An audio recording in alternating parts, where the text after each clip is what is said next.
اپنے بازوؤں کو پھیلائے میرا انتظار کر رہی ہے، اور میں اپنے پیار کو کیسے ٹھکراتا؟ میں خوابوں کے پیچھے نہیں بھاگ رہا تھا، بلکہ بقول بزرگ کے میں حقیقت کی تلاش میں تھا۔ لیکن عمر کی کمی کی وجہ سے اور میری حسین جوانی کی وجہ سے بزرگ مجھے ان کٹھن اور دشوار گزار راہوں پر جانے سے روک رہے تھے۔ میں نے بزرگ کے پاس زیادہ دیر تک بیٹھنا مناسب نہ سمجھا، کیونکہ وہ مجھے مسلسل جانے سے روک رہے تھے، اور میں رکنا نہیں چاہتا تھا۔ جو ارادہ کر لیا تھا اسے پورا کرنا تھا۔ میں ایک نامعلوم منزل کی طرف رواں دواں ہو گیا۔ میرا قیام صرف اور صرف قبرستان میں ہوتا۔ چھوٹے چھوٹے کئی قبرستانوں سے گزر کر ان قبرستانوں کی ایک ایک قبر کو غور سے دیکھا، اچھی طرح پرکھا، لیکن یہ قبرستان میری منزل نہ تھی، اور اس قبرستان میں میرا پیار نہیں تھا۔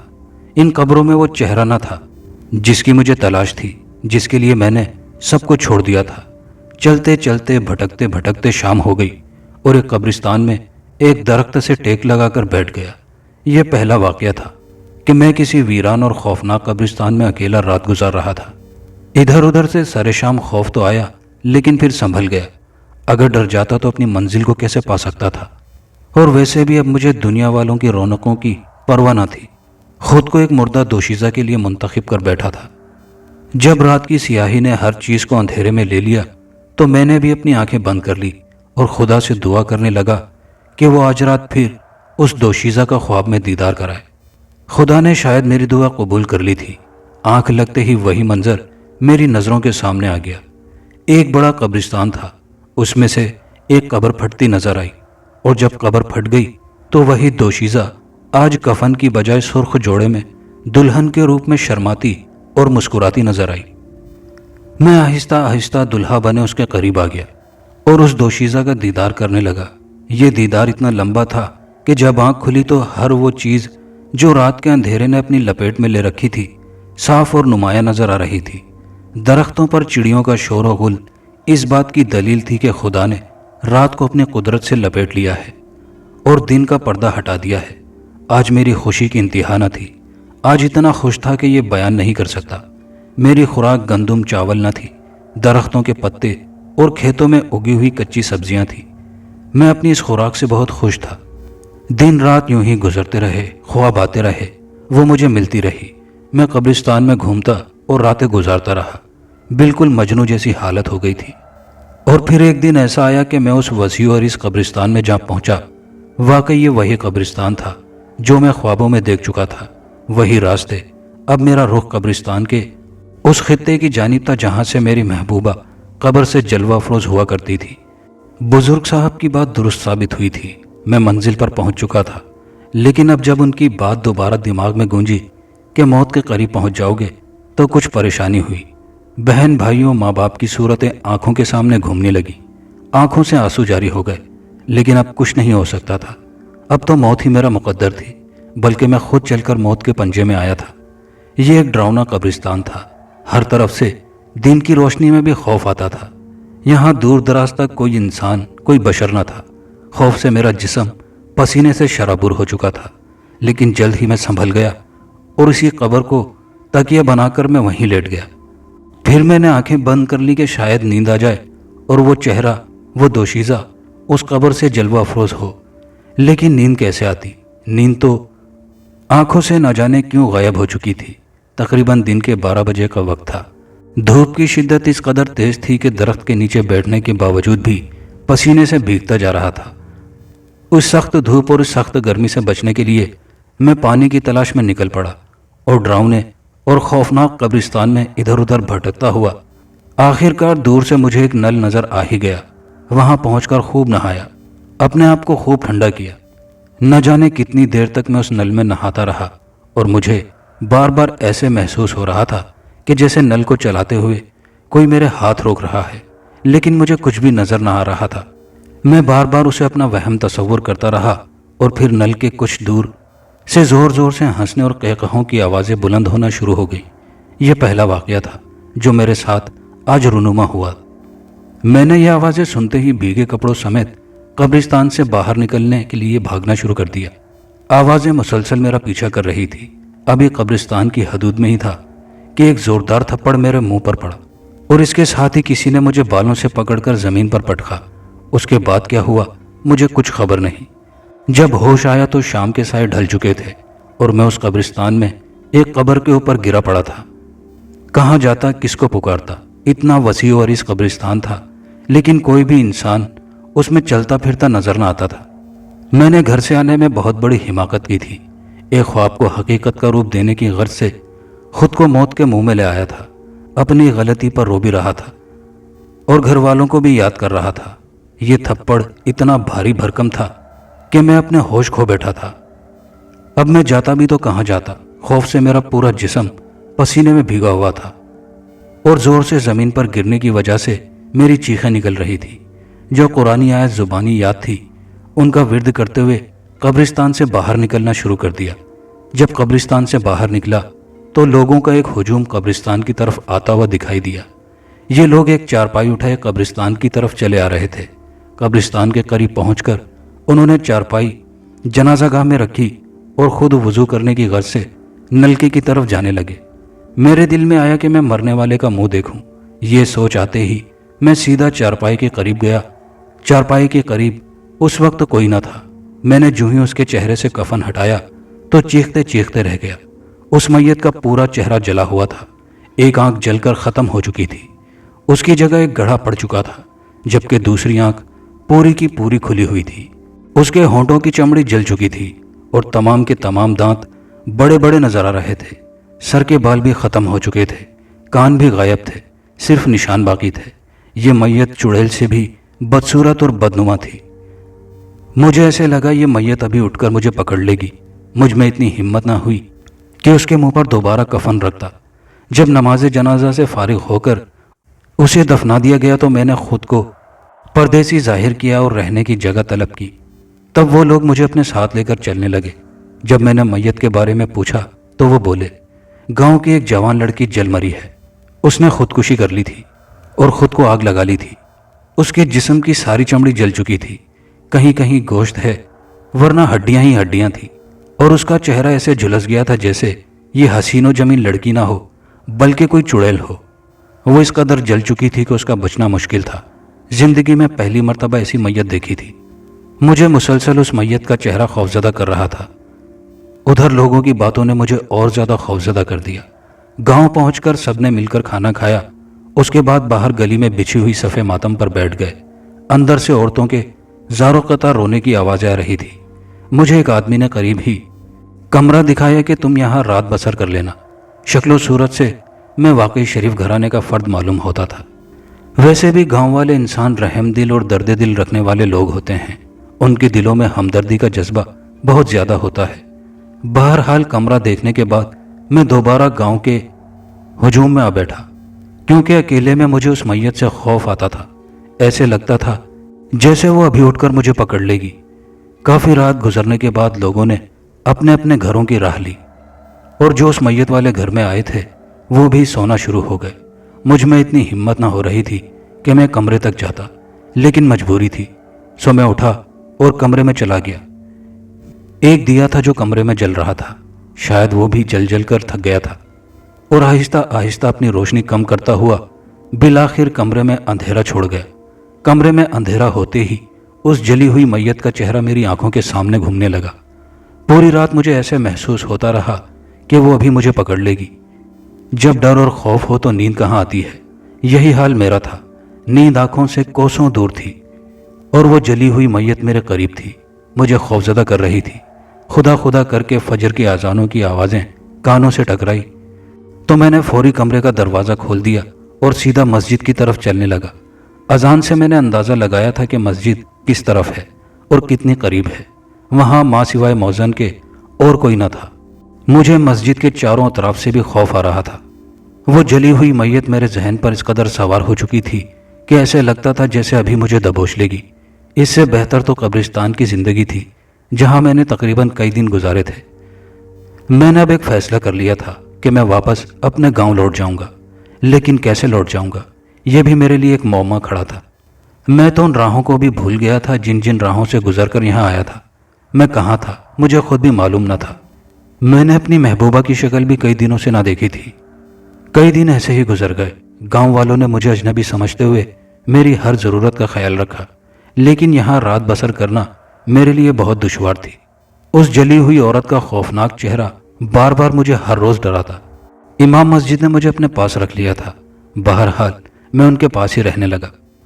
ایک دن میں نے انہیں تمام کہانی سنا ڈالی کہ ایسے ایسے قبرستان میں ایک قبر پھٹتی دیکھتا ہوں، اس سے ایک دوشیزہ نکلتی ہے جو مجھے اپنے پاس بلاتی ہے، جو مجھ سے پیار کرتی ہے، اور میں بھی اس سے دل ہی دل میں پیار کرنے لگا ہوں، اور اس کو پانے کی غرض سے گھر سے بے گھر ہو گیا ہوں۔ پوری دلچسپی کے ساتھ انہوں نے میری کہانی سنی اور کہا، بیٹا ضروری نہیں کہ خواب سچ ہوں، بعض اوقات ایسا ہوتا ہے کہ انسان جس چیز کا تصور سونے سے پہلے کرتا ہے وہی خواب میں آ جاتی ہے، اور تم بھی یقیناً سونے سے قبل پچھلے دنوں کے خواب کو نظروں کے سامنے گھماتے ہوگے اور اسی دن اسے خواب میں دیکھ لیتے ہوگے۔ مجھے امام صاحب کی باتیں نہ جانے کیوں اچھی لگی۔ واقعی میں ایسی ہی بات تھی۔ میں اس قبر سے نکلنے والی لڑکی کے تصور میں اکثر کھویا رہتا تھا۔ جب میں نے بزرگ والی بات بتائی کہ انہوں نے حقیقت بتائی ہے تو امام صاحب بولے، میں نے اپنا خیال ظاہر کیا ہے، واللہ عالم کہ اصل حقیقت کیا ہے اور ایسا کیوں ہو رہا ہے۔ لیکن جب سے میں اس قبرستان سے آیا ہوں مجھے وہ لڑکی خواب میں دوبارہ نہیں ملی، اور یقیناً یہ وہی قبرستان تھا جو میں خوابوں میں دیکھا کرتا تھا۔ یہی راستے تھے۔ یہ بھی ہو سکتا ہے کہ یہ قبرستان نہ ہو، اس جیسا کوئی اور قبرستان ہو۔ امام صاحب نے مجھے ایک وظیفہ بتایا کہ بیٹا اس کو اس قبر کے قریب بیٹھ کر کرنا ہے، تمہیں پاک رہنا ہوگا اور رات کی تاریکی میں یہ وظیفہ کرنا ہوگا۔ تمہیں اصل حقیقت کا علم ہو جائے گا کہ تمہارے خواب سچے تھے یا محض خواب تھے۔ اگر خواب تھے تو پھر بھی وظیفے میں تمہیں خواب والی لڑکی ضرور دکھائی دے گی، اگر سچے تھے تو پھر یہ مردہ نہ ہوگا بلکہ کوئی چڑیل ایک خوبصورت لڑکی کی شکل میں تمہیں دکھائی دیتی ہوگی۔ اب یہ تم پر منحصر ہے کہ تم وظیفہ کرنے میں کامیاب ہوتے ہو یا نہیں۔ گو کہ وظیفہ اتنا لمبا نہیں ہے لیکن اس میں طاقت بہت ہے، بڑی سے بڑی بلا کو بھی زیر کر سکو گے۔ میں تمہیں 2-4 دن میں ایک تعویذ تیار کر کے دوں گا، اسے پہن لینا تاکہ تم پر کوئی غیبی طاقت حملہ آور نہ ہو سکے۔ اگر تم یہ سب نہیں کر سکتے ہو تو واپس لوٹ جاؤ، ان خوابوں کو محض خواب جان کر بھول جاؤ، اپنے والدین اور بہن بھائیوں سے مل کر پہلے جیسی زندگی بسر کرو۔ امام صاحب کی باتیں سننے کے بعد میں سوچوں میں کھو گیا۔ وظیفہ میں کر تو لیتا لیکن مجھے اس جلی ہوئی عورت سے بہت خوف آ رہا تھا۔ وہ ابھی اس قبرستان میں دفن تھی۔ اس کی ڈراؤنی اور بدنما صورت آنکھوں کے سامنے آتے ہی پسینے چھوٹ جاتے۔ 1 ہفتے تک میں اس وظیفے کے بارے میں غور کرتا رہا۔ اس دوران امام صاحب نے ایک تعویذ مجھے تیار کر کے دیا جو میں نے اپنے پاس رکھ لیا تھا، پہنا نہیں تھا، لیکن مجھ میں ہمت نہ ہو رہی تھی کہ میں وظیفہ کر سکوں۔ خوف اور ڈر کی وجہ سے میں خود بھی ایک ڈھانچہ بنتا جا رہا تھا، اور جب تک میں اس گاؤں میں تھا میری صحت نہیں بن رہی تھی۔ وہ جلی عورت ہر وقت ایسے لگتا تھا کہ مجھے پیچھے سے دبوچ لے گی۔ میں نے وہ گاؤں چھوڑنے کا فیصلہ کر لیا۔ اتنے سارے دنوں میں قبر کا پھٹنا، لڑکی کا سامنے آنا، یہ خواب بھی بند ہو گئے تھے۔ میں سمجھ گیا تھا کہ یہ واقعی یہ خواب ہیں اور کچھ نہیں۔ دوسرے دن صبح سویرے ہی میں نے واپس جانے کے لیے امام صاحب سے اجازت دے کر سفر شروع کر دیا۔ میں قبرستان گیا، اپنے خوابوں والی محبوبہ کی قبر پر گیا، وہاں کچھ پڑھائی کی۔ اس کے بعد میں نے آگے قدم بڑھایا ہی تھا کہ ایک زوردار تھپڑ میری گردن پر پڑا۔ میں آگے گر گیا اور میری چیخ نکلتے نکلتے رہ گئی۔ میں نے ادھر ادھر دیکھا لیکن کچھ نظر نہ آیا۔ میں نے خود کو سنبھالا اور جیب سے تعویذ نکال کر امام صاحب کی ہدایت کے مطابق گلے میں ڈال لیا۔ تعویذ گلے میں ڈالنا ہی تھا کہ دل کو سکون محسوس ہونے لگا۔ نہ جانے امام صاحب نے کیا کیا پڑھ کر اس تعویذ پر پھونکیں ماری تھی۔ ایک ہی تھپڑ نے میرے تمام ارادے بدل ڈالے۔ آگے بڑھنے والے قدم وہیں کے وہیں جم گئے۔ اب چاہے وہ چڑیل تھی یا مردہ تھی یا زندہ تھی، جو کچھ بھی تھا اسے اپنے قبضے میں کرنا ہی میرا مشن تھا۔ میں نے وظیفہ کرنے کا ارادہ بنا لیا۔ جہاں مجھے تھپڑ پڑا تھا اس جگہ کو وظیفے کے لیے منتخب کیا۔ گھاس کو ہاتھوں سے ہی کاٹا، ایک خوبصورت سی جگہ بنائی اور بیٹھ کر رات ہونے کا انتظار کرنے لگا۔ یہاں ایک بہت بڑا درخت تھا جس کے سائے دور دور تک پھیلے ہوئے تھے۔ دوپہر تک وہاں قبرستان کے پاس ہی بیٹھا رہا، اور جب بھوک پیاس تنگ کرنے لگی تب میں اپنی جگہ سے اٹھا۔ چاروں طرف سخت دھوپ اور سنسانیت تھی، کوئی بھی بشر چلتا پھرتا نظر نہ آ رہا تھا۔ میں نے اس گاؤں میں واپس جانا مناسب نہ سمجھا کہ واپس جانا میرے لیے شرمندگی کا باعث ہوگا، لہٰذا میں نے قبرستان کی دوسری جانب دور سے نظر آنے والے ایک گاؤں کا رخ کر لیا۔ قبرستان عبور کرنے کے بعد ایک راستے پر چڑھ گیا اور چلنا شروع کر دیا۔ کچھ ہی دور گیا تھا کہ ایک خوبصورت دوشیزہ سر پر ایک گھڑا اٹھائے کھیتوں کی پگڈنڈی سے آتی ہوئی نظر آئی۔ دور سے ہی اس کا سرخ و سفید چہرہ ایسے چمک رہا تھا کہ جیسے یہ انسان نہ ہو، آسمانی حور ہو۔ جب وہ میرے قریب سے گزری تو میری آنکھیں پھٹی کی پھٹی رہ گئی۔ یہ تو وہ دوشیزہ تھی جو مجھے خوابوں میں قبر پھٹنے کے بعد نظر آتی تھی، لیکن یہ تو زندہ سلامت تھی، مردہ نہ تھی۔ اسے دیکھنے کے بعد میں پل کے جھپکنا بھی بھول گیا تھا، اپنے ہوش کھو بیٹھا تھا۔ وہ کافی آگے نکل چکی تھی۔ میں نے اپنے حواس کو درست کیا اور اس کے پیچھے بھاگنے لگا، دیوانوں کی طرح اسے آوازیں دینے لگا۔ میری آواز پر وہ ایک لمحے کے لیے رکی تو میرا پورا جائزہ لیا اور دوبارہ چلنا شروع کر دیا۔ اب وہ تیز تیز قدم بڑھانے لگی، وہ آگے آگے، اور میں اس کے پیچھے پیچھے۔ گاؤں سے باہر ہی ایک ڈیرا تھا جو کافی بڑا تھا۔ اس کا دروازہ کھول کر وہ اس میں داخل ہو گئی اور زور سے دروازہ بند کر لیا۔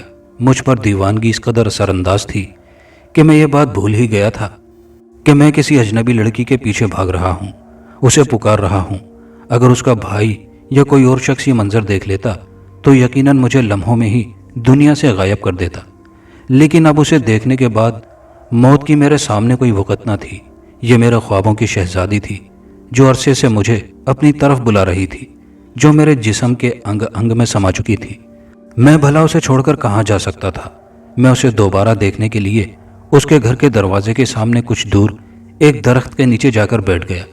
بھوک پیاس ختم ہو چکی تھی، بس اس کا دیدار ہی میرے لیے سب کچھ تھا۔ تمام دن گزر گیا، اس نے دروازہ نہ کھولا۔ شام کے سائے ڈھلنے لگے، اندھیرا پھیلنے لگا۔ گاؤں کے لوگ مجھے دیکھتے ہوئے آتے جاتے رہے۔ ایک بزرگ نے مجھ سے یہاں اکیلے بیٹھنے کا پوچھا تو میں نے مسافر کہہ کر ٹال دیا۔ اس بزرگ نے بھی میری کیفیت دیکھ لی تھی کہ بیچارہ تھکا ہوا ہے، نہ جانے کہاں سے آیا ہے اور کن سوچوں میں گم ہے۔ کسی کو شک اس لیے نہ تھا کہ یہ گھر گاؤں سے کافی باہر تھا، اور میں جس گھر کے سامنے کچھ فاصلے پر بیٹھا تھا یہ دروازہ بھی بند تھا، اس لیے کسی نے کوئی خاص توجہ نہ دی۔ پوری رات گزر گئی لیکن وہ ماجبی دوبارہ جلوہ افروز نہ ہوئی۔ شاید وہ جان گئی تھی یا دروازے کی اوٹ سے اس نے مجھے دیکھ لیا تھا کہ میں باہر ہی بیٹھا ہوا ہوں، بدنامی سے بچنے کی غرض سے باہر نہ نکلی ہو۔ جب اس کی عزت اور بدنامی کا خیال میرے ذہن میں آیا تو میں فوری طور پر اس جگہ سے اٹھ گیا اور کافی دور ایک درخت کے نیچے جا کر بیٹھ گیا۔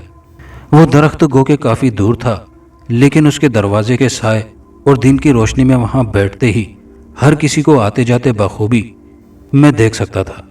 رات بھی گزر گئی لیکن وہ نظر نہ آئی۔ میں نے وظیفے والا اپنا ارادہ ختم کر دیا۔ جس کے لیے وظیفہ کرنا تھا وہ تو زندہ سلامت اور صحیح تھی اور میری آنکھوں کے سامنے تھی۔ اب بھلا وظیفہ کر کے کس کو حاصل کرنا تھا؟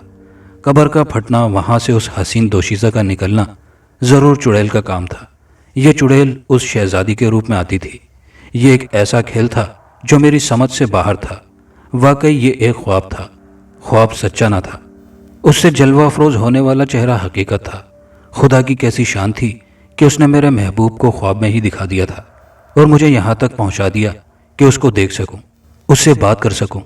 اس گھر میں شاید کوئی اور فرد موجود نہ تھا، اگر کوئی ہوتا تو ضرور ایک دو دفعہ باہر آتا۔ یہ دروازہ ایسے بند ہوا جیسے اس گھر میں کوئی شخص رہتا ہی نہ ہو۔ میرا ذہن دوسری طرف چلا گیا۔